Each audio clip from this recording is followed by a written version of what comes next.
Et nous avons repris, par exemple, 44 stations météorologiques parmi les meilleures et les plus complètes en Europe. Et là, nous ne nous sommes pas contentés d'avoir une valeur par mois.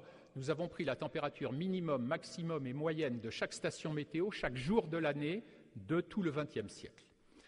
Vous voyez ici la moyenne de ces stations. C'est le changement climatique de l'Europe. Vous voyez qu'il n'a pas du tout la forme qu'on attendait.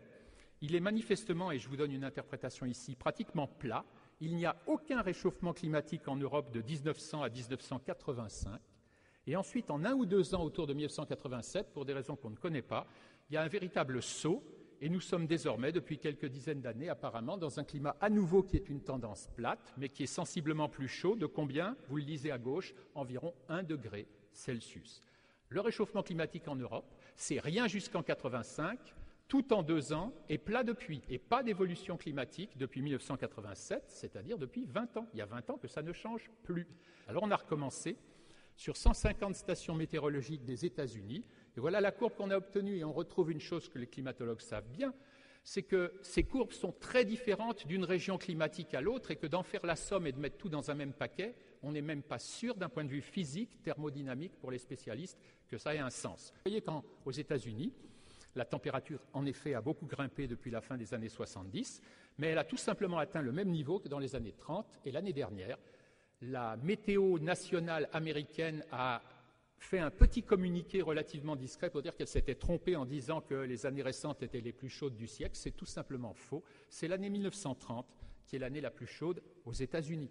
Vous voyez que la courbe est très différente de la courbe française. Mais vous voyez surtout, je vous reproduis la figure du GIEC, nous n'avons eu le temps de faire que cela, que pour les 2 courbes que nous avons reproduites, l'Europe en haut à droite, vous la comparez, il y a une petite flèche qui les lie à ce que dit le GIEC il y a 1 an et demi, vous regardez les États-Unis, vous voyez que tout simplement les courbes du rapport du GIEC sont fausses. C'est la base de la décision d'à peu près tous les gouvernements mondiaux. Cette courbe n'est pas très fausse, mais elle a une incertitude sous-évaluée, une forme qui n'est pas la bonne, elle est très mal décrite.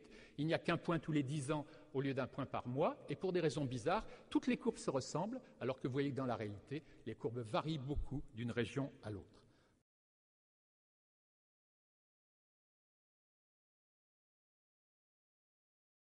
The IPCC is the world's top 1,500 or 2,500 scientists.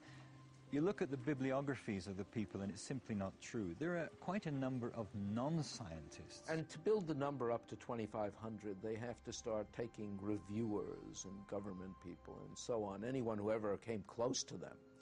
And none of them are asked to agree. Many of them disagree. Those people who are specialists but don't agree with the polemic and resign, and there have been a number that I know of, they are simply put on the author list and become part of this 2,500 of the world's top scientists.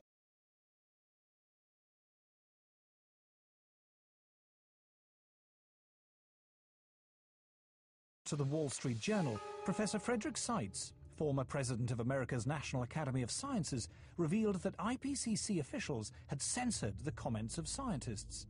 He said that this report is not the version that was approved by the contributing scientists. At least 15 key sections of the science chapter had been deleted. These included statements like, "None of the studies cited has shown clear evidence that we can attribute climate changes to increases in greenhouse gases.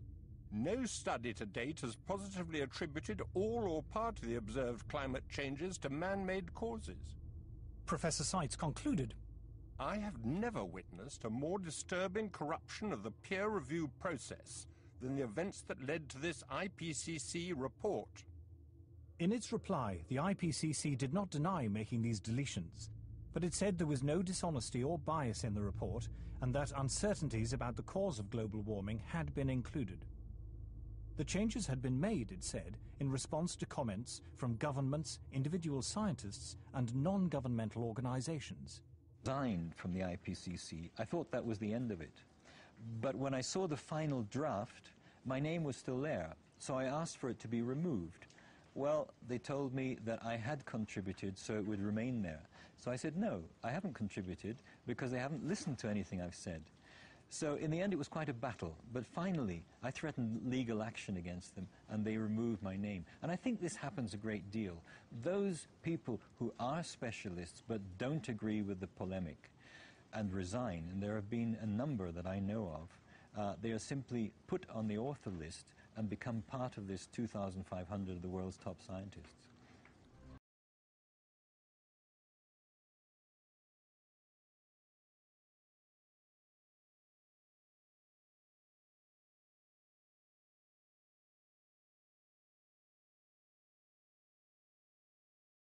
Montre la dernière version que vous pouvez télécharger aujourd'hui sur votre Internet de la variation de la température la plus précise depuis 150 ans, donnée toujours par ce Met Office, donc par l'Office météorologique et le centre de recherche climatique principal britannique. Donc vous voyez que l'évolution de la température est extrêmement chahutée, agitée. Vous y distinguez des tendances. Vous voyez bien que la température vers la droite, c'est-à-dire vers l'an 2000, est un peu plus haute, d'environ 0,8 degrés Celsius, que la température à gauche, c'est-à-dire il y a environ 150 ans. C'est ça, le réchauffement climatique. Il n'évolue pas de façon accélérée, comme je le croyais avant de commencer à regarder ces données. Il évolue plutôt par des tendances que je vous ai soulignées ici par des traits rouges. Pendant quelques dizaines d'années, ça a l'air d'être assez rectiligne, et puis tout d'un coup, assez brutalement, la pente change et vous voyez les périodes auxquelles les valeurs de cette température ont changé. Donc oui, je conclurai ça à la fin de mon exposé, il y a bien en 150 ans un réchauffement climatique, mais tout dépend des périodes où vous vous mettez. Si vous vous mettez entre 1879 et 1912, il y a un refroidissement climatique, et pour ceux qui ont mon âge, il y a longtemps qu'on sait que pour ceux qui sont nés à la fin des années 40, au début des années 50, quand ils ont atteint leurs 20 ans en 1970, il y avait eu une baisse assez régulière de la température, au point que je rappelle à ceux qui l'ont oublié que les journaux des années 70-80 craignaient le retour vers une période glaciaire et une période de froid. Et on voyait autant d'articles disant « attention, on va vers le grand froid » que dans les années 2000, nous voyons d'articles disant « on va vers le chaud » parce que vous le voyez, on vient de vivre une période d'une vingtaine ou d'une trentaine d'années pendant laquelle le réchauffement est indiscutable.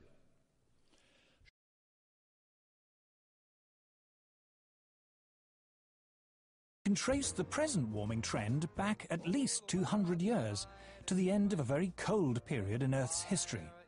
This cold spell is known to climatologists as the Little Ice Age. Let it snow, let it snow, let it snow.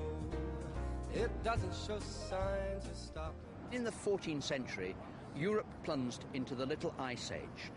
And where we would look for evidence of this are the old illustrations and prints and pictures of Old Father Thames, because during the hardest and toughest winters of that Little Ice Age, the Thames would freeze over.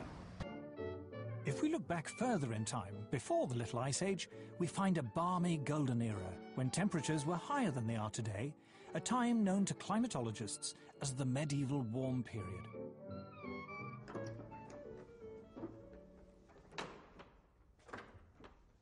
It's important that people know that climate enabled a quite different lifestyle in the medieval period. We have this view today that warming is going to have apocalyptic outcomes. In fact, wherever you describe this warm period, it appears to be associated with riches.